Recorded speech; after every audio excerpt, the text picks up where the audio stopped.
The cemetery sprawled beneath a heavy gray sky, its silence broken only by the rustle of dead leaves. The gravedigger, a weathered man with calloused hands, leaned against his shovel, watching unseen as a girl knelt by a distant headstone. She placed a steaming meal on the grave, her trembling fingers brushing against the cold stone. He knew that grave well. It had truths no one dared to unearth. He gripped the shovel tighter, eyes narrowing. Some secrets refused to stay buried. Subscribe to uncover what happens next. The gravedigger was a man of quiet convictions. His days were long and solitary, spent carving the earth for the dead, while the world above carried on, heedless of his backbreaking labor. His face, weathered by years of wind, sun, and unrelenting sorrow, was a mask of silent endurance. Beneath it, however, lay a wound that time had yet to scab over, a grief so profound it left him speaking less and dreaming even less still. Years ago, he had buried someone of his own, a child, his son. A fever had taken him in the dark of winter, and though the village priest had murmured soothing words about heaven and reunion, the man had never quite recovered from the staggering sense of failure. For a father to dig another's grave was an act of duty. To dig his own child's was the cruelest form of punishment. There were days the memory coiled around him like smoke, suffocating, refusing to dissipate. He would escape to his work, hoping the rhythm of the spade and the crash of dislodged soil would quiet the past. But it never did. Though he lived on the fringes of the village, neither hated nor truly welcomed, his interactions with others were often distant at best and scornful at worst. They had given him a name that clung like burrs, Shadowman. Some whispered it out pity, others mockery. They said the job suited him, someone no longer alive, tending to those who no longer lived. It was at the village market, on one of his sporadic trips to town, where humiliation found him yet again. As he approached a food vendor, coins jingling in his hand, a rare treat purchased with weeks of savings, the voice came sharp and loud enough to catch attention. "Ah, the Shadowman," barked a butcher, foul-smelling and flushed from drink. "Does the stench of death follow you even here?" Several heads turned, gazes darting to the dirt-streaked man. A ripple of laughter broke, cruel and careless. The gravedigger froze, shame clawing at his ribs, silence his only defense. The taunts echoed after him as he backed away, unbought meal in hand, vanishing back into the isolation of the cemetery where, at least, the dead judged no one. The gravedigger stumbled back into the quiet sanctuary of the cemetery, cruel taunts from the market still echoing like stones cast against his mind. He gripped his shovel tightly, seeking the solace of familiar weight and wood in his hands, but the sharp sting of ridicule refused to be dulled. The village had always been unkind to him, but the disdain in their laughter today had cut deeper. He walked among the graves in his care, the names and dates whispering back to him stories he'd never know. Yet, among these still stones, he knew peace. Or so he thought. The first humiliation came soon after, during the annual church festival. Though the festivities spilled into the main square, where vendors lined the streets with decorative carts and children chased each other through the laughter of their parents, the gravedigger had remained in the shadows. He visited the outskirts to avoid the crowd, picking up leftover bread from the church kitchens when the clergy were too distracted to notice him. As he reached the back corner of the makeshift stalls, the butcher reappeared, his voice loud and cutting as ever. "Look who crawled out from under their tombstones." The butcher lifted his hand and gestured broadly, ensuring no bystander missed the spectacle. "Careful, Shadowman. Might scare the children. Your face can haunt worse than the stories of the dead." The crowd paused, their eager chatter dampened. All eyes found the gravedigger, smudged and small under their collective gaze. Someone tittered a nervous laugh. He felt his skin burning as if he were stripped bare. He gripped the piece of bread tighter in his hand and tried to move past, head down, unaddressed. But the butcher wasn't done. "Did you pay for that bread, Shadowman? Or do you think charity comes with your grave-digging services?" The words struck him low, just loud enough to create doubt among the restless murmurs. He said nothing, his mouth dry, but in his chest, he felt a tight coil knot itself tighter. By the time the crowd had laughed and turned away, the bread in his hand had crumbled to pieces. He threw it to the ground. The second came a week later, while walking to fetch tools from the blacksmith. His shovel had begun to splinter, and though the cost of repair was high for his meager earnings, it was a tool he could not afford to lose. He approached the forge with slow steps, the heat of molten steel blooming against the cool air. Algarth, the blacksmith, was a kind, burly man who often ignored gossip if it meant coin in hand. As the gravedigger handed over his damaged shovel, he couldn't resist the faint sound of approaching footsteps and the all-too-familiar butcher's shadow creeping into the smithy. Olger, the butcher greeted, his voice oozing false cheer. Careful who you take work from. You don't want his dirt-stained money cursing your fine forge. The blacksmith glanced back, unsure whether to entertain the words. The gravedigger remained silent, his hands tightening at his sides as he lowered his head, trying to pretend he didn't hear. The butcher took this as permission to press further. You ever see the way he works? Bet he talks to the dead, making bargains with restless spirits. The butcher leaned in conspiratorially. Some say that's why he hasn't aged properly. Keeps himself alive by stealing the youth of those he buries. Olger stifled a laugh, uncomfortable but unable to fully dismiss the allure of gossip. The gravedigger, frozen in place, felt the words sink into his flesh like splinters. When Olger finally turned back and quoted him a price, it was higher than usual. For the difficulty of handling your lot, the blacksmith muttered, avoiding the gravedigger's eyes. He paid without protest. The third, and worst, came not in words but in action. It was an ordinary evening. The gravedigger bent to his work beneath fading sunlight, when movement caught his eye near the far gate. A group of young boys had entered the cemetery, their laughter breaking the quiet. He kept to his task, trying to ignore them. But as their whispers grew louder, their faces turned toward him. "Hey, Shadowman," one boy shouted. "Does it get cold, digging graves meant for yourself?" The gravedigger kept his eyes down, but the boys, emboldened by his muted demeanor, drew closer, pelting stones and jeering. One pebble hit his arm, then his head. It wasn't the pain, but the memory it triggered, the burial of his son, the same age as these boys, flooding him with emotion. He dropped to his knees, but not in defeat. Quietly, in the solitude of the cemetery shadows, he whispered something to himself, something unheard by others but filled with iron resolve. The boys fled when he didn't break, unease prickling their bravado. What the villagers didn't know, what not even the dead would understand, was that the gravedigger's silence was no weakness. It was a skill, cultivated through years of pain and observation. Each insult, each snide glance, each fragment of ridicule had fallen into the soil of his mind, waiting to be unearthed when the time was right. Hidden beneath his rough exterior lay an intellect sharp and calculating, a man watching, listening, learning. And though no one suspected yet, the gravedigger was preparing for something. Something both the butcher and the others couldn't yet fathom. From the edge of the cemetery, a figure cloaked in dark velvet observed, motionless beneath the twilight. His voice, smooth and deliberate, carried across the distance. The seeds of contempt grow wild here. Let's see if they bear fruit. The gravedigger stood beneath the skeletal branches of a crooked oak, its arms stretching upward as if pleading with the heavens. He turned the smooth handle of his spade over in his rough, scarred hands, his gaze fixed on the earth at his feet. The ground of the cemetery was familiar to him in a way home had never been. The soil, worn and dark, whispered its secrets to him with every turn of his shovel. Tonight, however, the whispers carried a different weight, a clarity that sharpened his focus. He had not been to the blacksmith's forge since the incident with the butcher, though he'd long since needed repairs. Instead, he worked quietly, watching, waiting, listening. He knew, well, there was power in a man who remained silent until the right moment, and he knew that moment had finally arrived. The butcher Ansel had built his reputation on whispers.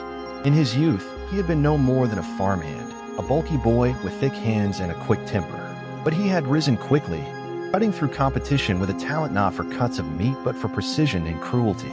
He knew how to wield not just blades but words. The words poisoned the thoughts of others, planting ideas just wicked enough to plague minds without exposing himself as their source. He made a living not just sharpening his knives but dulling the spirits of those around him, crafting a kingdom of influence built on fear and mockery. But the gravedigger understood the power of observing what others missed. While Ansel saw people as tools to hone his control, the gravedigger saw fissures in his carefully cultivated facade, small cracks that might yet split wide open if pressed just right. The night was the night. As the moon climbed higher, spilling silver light over the cemetery, the gravedigger left his spade wedged upright in the soil and walked toward his small cottage at the edge of the grounds. He stepped inside, the faint scent of damp wood and old paper greeting him. Shadows danced across the walls as he lit a single stub of a candle. From beneath the loose floorboard near his bed, he pulled out a bundle wrapped in waxed linen. Inside were pages filled with names, dates, and fragments of scribbled notes, a ledger of sorts, though not one concerned with currency. No, this was the record of his vigilance. Every muttered slight, every furtive glance, every rumor that had reached his ears had been written down meticulously, details planted like seeds in these pages. And most importantly, no entry was as detailed as those concerning Ansel. The butcher's sharp tongue had made enemies of many over the years, though few dared to confront him. Yet here, in the gravedigger's hands, were truths the villagers would struggle to ignore.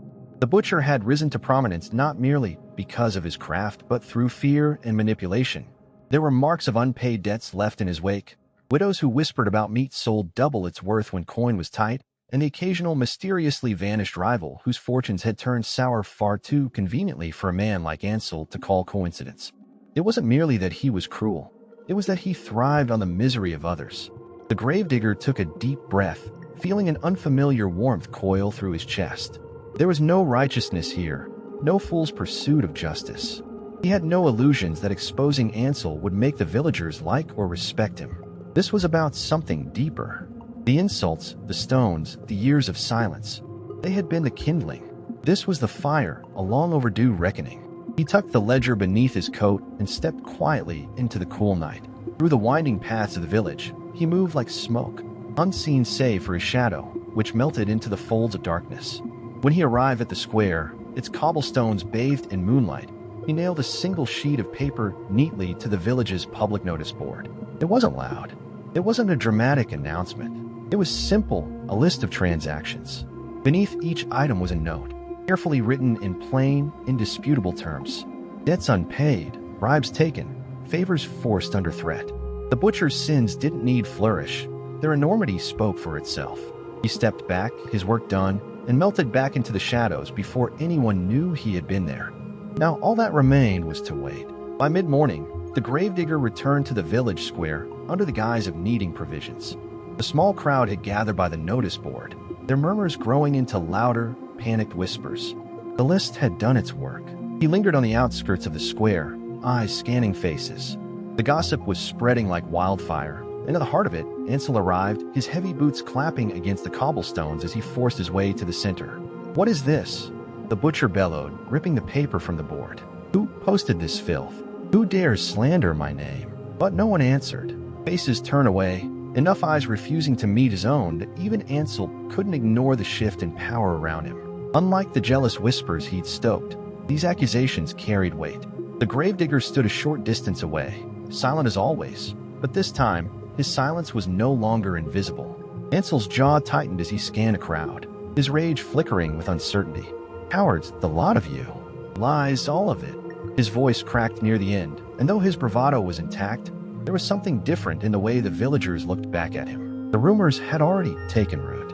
Any denial would sound hollow. As the butcher stormed away, the gravedigger felt a subtle presence behind him. He turned his head, and though no one was there, something brushed gently against his coat, a single black feather floating to the ground without explanation. It was only later that evening, as he returned to the graveyard, that he understood the meaning of the feather. Approaching the small boundary wall separating the cemetery from the forest beyond, he found one of the leaning trees marked with a crude but deliberate etching. It was the outline of a hand, its fingers spread wide, as if extended in protection. Whatever force had left it there, it was not meant for harm. No words needed to be said. No shadow stirred, but a sliver of understanding touched him. As he buried the last shovel of dirt over a fresh grave that night, his thoughts did not wander to Ansel's fury or the stairs in the village square. Instead, he thought of the feather, the handprint, and the unseen force that had followed him, not as a threat but as quiet reassurance. There was power in being unnoticed. Ansel had forgotten this truth in his arrogance, but the gravedigger could see it more clearly than ever before.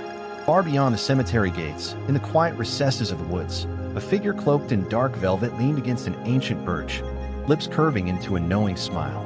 "Even the smallest ember can grow into a blaze," the figure murmured, their gaze fixed on the village.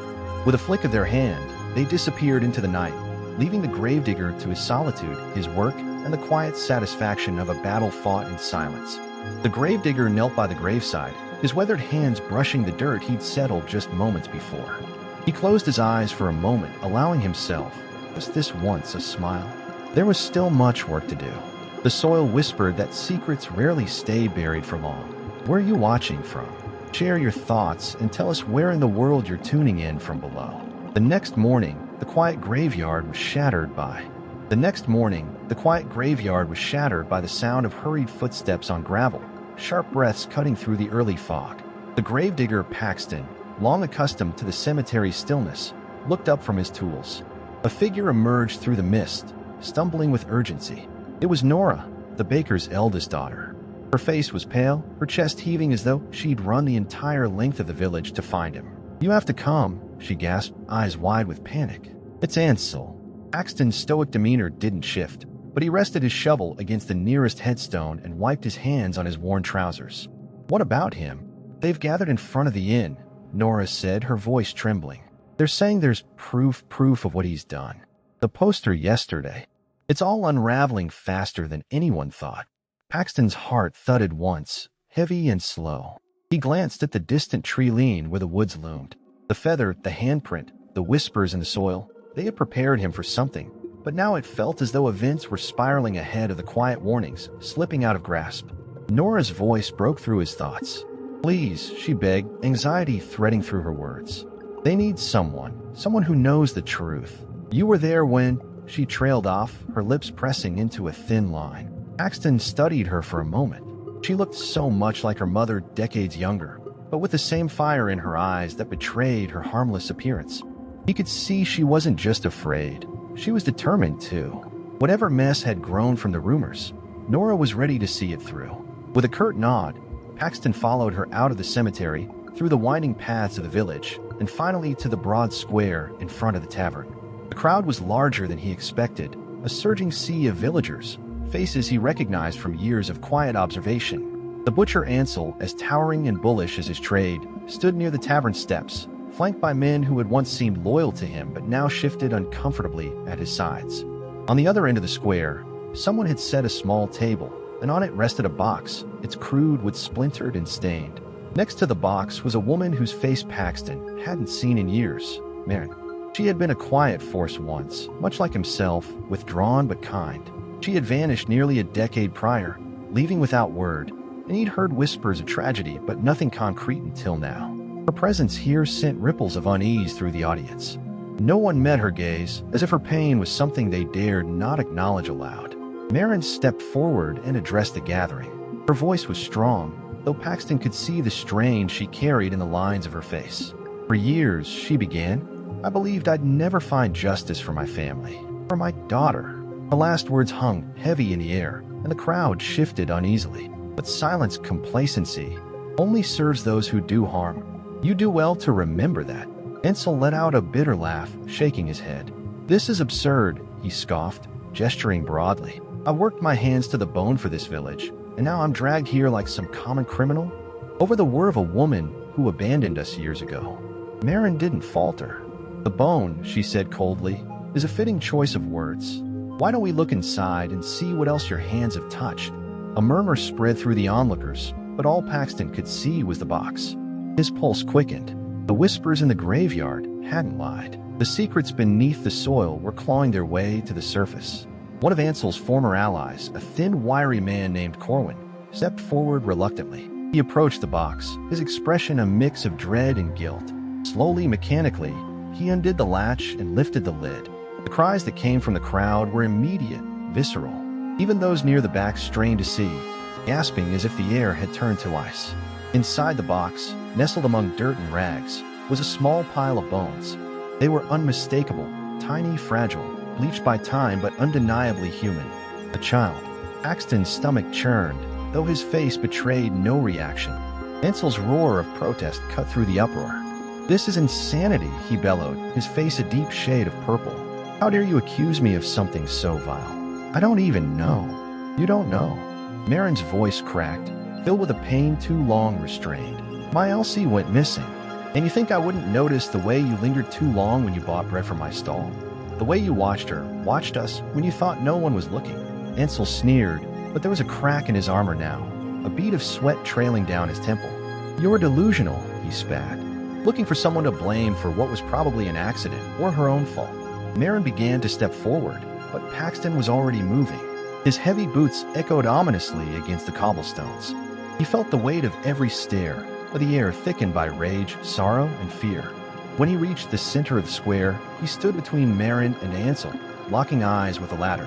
"There's something you need to see," Paxton said, his voice low but resolute. Ansel's bravado broke for a moment, his facade slipping. What are you on about now? Paxton turned his attention to the villagers. He's right about one thing: truth buries itself in time, but it doesn't stay buried. You all know me, know what I've done for this place. He gestured toward the box. These bones, they don't lie. But they're not the only proof we have. Marin's not here alone. She came to me 2 nights ago, and we uncovered more than this. Another wave of murmurs rippled through the crowd. Off to the side, Nora stood with her fists clenched, her face sharp with anger. She nodded ever so slightly toward Paxton, her unspoken encouragement impossible for the butcher to miss. Ansel snorted, though his bravado was failing. This is lunacy. You think I'm about to entertain some old wives' tale, or to the ramblings of a gravedigger who spends too much time with corpses? Before Paxton could reply, the villagers began closing ranks. One by one, their expressions hardened, their hesitation giving way to solidarity. For so many years, Ansel had held them in the grip of his temper and his power. But the tide had shifted. Even his staunchest supporters slowly edged away, unwilling to stand too close to a man now tainted by suspicion and something far worse. The choice was clear for Paxton. Either he pushed forward with the fragile truths they'd uncovered, leading the villagers to the graves where Elsie's story could fully unfold, or wait, silently daring Ansel to make his next move surrounded by an entire village poised to turn against him. The silence that followed was suffocating, as the butcher's chest rose and fell with labored breaths. These were the moments where the line was drawn between justice and survival. For Elsie, for Marin, for the village that had harbored secrets for far too long. Paxton took one step closer, his voice steady as he finally spoke. Make your choice, Ansel. Tell us the truth, or let the grave speak for you. The air was thick with unspoken demands, the weight of Paxton's ultimatum settling heavily over the square. It was as if the entire village had drawn a collective breath, waiting for Ansel to answer. But he didn't. Not at first. Instead, he stood frozen, his lips parted as if to speak, but no words would come. He scanned the faces surrounding him, searching for even a sliver of support. Yet none met his gaze with anything but cold disdain, or worse, a hesitant, growing loathing. The moments stretched, twisting tighter like a rope about to fray, until finally, Ansel scoffed and took a step back, raising his hands as if to feign nonchalance. This is absurd, he muttered, but the cracks in his voice betrayed him. This village falls apart over petty gossip and damned superstition. No one forced you to speak, Paxton replied, his voice a low rumble that carried across the square. But we're listening now. So go on, Ansel. Let's hear what you think happened to Elsie. A fresh ripple of murmurs broke out among the crowd. Ansel's confidence faltered further, his bravado now a threadbare cloak that did little to shield him. He turned sharply toward Marin, the bitterness in his sneer deepening. You always wanted a villain, didn't you? He spat, jabbing a trembling finger in her direction. Needed somewhere to hang your grief, some excuse for why a clumsy little girl wandered too far into the woods. How dare you drag me into your pathetic charade? Marin stiffened but said nothing. Her quiet endurance, the same it had carried her through years of unanswered questions and whispers behind her back, was an unwelcome mirror to Ansel's unraveling. Paxton saw it too, the way her silence burned louder than any shouted accusation. He took a step closer to her, his frame casting a shadow that seemed to press Ansel further into the corner he'd made for himself. I've buried too many people not to know the weight of a lie, Paxton said finally. We've all seen it, the guilt that eats at you, the things you do to distract yourself from it. That land you bought by the river was never yours to till, was it? Ansel froze, color draining from his face.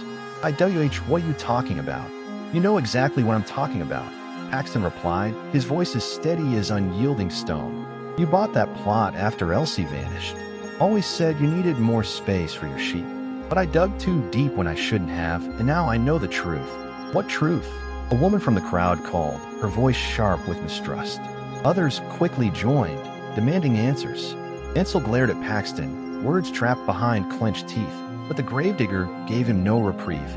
Elsie didn't wander into the woods, Paxton continued, his gaze boring into Ansel. She stayed close, too close to someone who thought she wouldn't be missed. Someone who buried her where no one would look and then built over the evidence. The crowd's murmurs rose to an angry hum. Ansel's bravado shattered. Asterisk, that's enough. Asterisk, he roared, his fists trembling at his sides. Do you have any evidence? Any proof at all? This is all hearsay, pure slander. Paxton stepped forward. "I have what's left of her," he said, his voice low but resolute. "And the marks in the soil show those bones didn't rest where they belonged until after you broke land for that field." Ansel's chest heaved as panic overtook him. His bravado became venom as he lashed out blindly. "You think any of this matters?" he snapped, spittle flying. "Fine. Maybe I was there. Maybe I know more than you lot ever will. But do you know who let her out of their sight? Her." He pointed an accusing finger at Marin, whose tear-streaked face twisted into something between anger and sorrow. His words echoed, but they fell flat. The villagers recoiled, disgusted by the man they had once feared. Even those who had stood by him in the past refused to meet his eyes now. He stood alone. "Enough," Marin's voice broke through at last, cracking with decades of grief. "You don't get to twist this anymore. You took her, and now you'll pay." The finality of her words sent a shiver through the crowd. The local magistrate stepped forward, hesitant but certain, and placed a heavy hand on Ansel's shoulder. Whether it was out of defiance or sheer collapse, Ansel shrugged him off before dropping to his knees. In that moment, he was no longer a powerful man but a mere shadow, broken by his own hubris. The villagers didn't cheer, nor did they gloat. Justice, however long overdue, felt hollow in the face of all that had been stolen. Marin collapsed into quiet sobs, her grief too raw for satisfaction. Paxton stood silent, his hand heavy at his sides. In the end, the Graves had spoken, but the silence they left behind would echo for years to come. Paxton resumed his quiet life, but nothing about it felt the same. The mornings, once filled with the rhythmic scrape of his spade and the solace of solitude, now held an unfamiliar lightness. The heavy cloud that had followed him for decades seemed to have dissipated, leaving behind a tentative peace. Yet the graves he tended, markers of lives lived and lost, now felt less like secrets to guard and more like stories waiting to be retold. He walked through the cemetery at dawn, the frost glinting faintly under the rising sun. Each step crunched softly beneath his boots, the earth firm, unyielding yet honest. Along the rows, he stopped to adjust a weathered bouquet here, a tilted headstone there. Routine tasks unchanged, yet somehow different. It was as though the air itself carried a quiet understanding now, the kind shared by those who know too much and say too little. As he rounded the corner near Elsie's freshly marked grave, his eyes caught something out of place, a single red feather resting atop the stone. Strange, he thought. None of the birds around carried such vibrant colors. He held it between his fingers for a moment, turning it over, before a faint, amused smile tugged at his lips. Perhaps not all stories were buried after all. And somewhere, a quiet wind stirred. Don't forget to subscribe, like, and share your thoughts below. Your story matters too.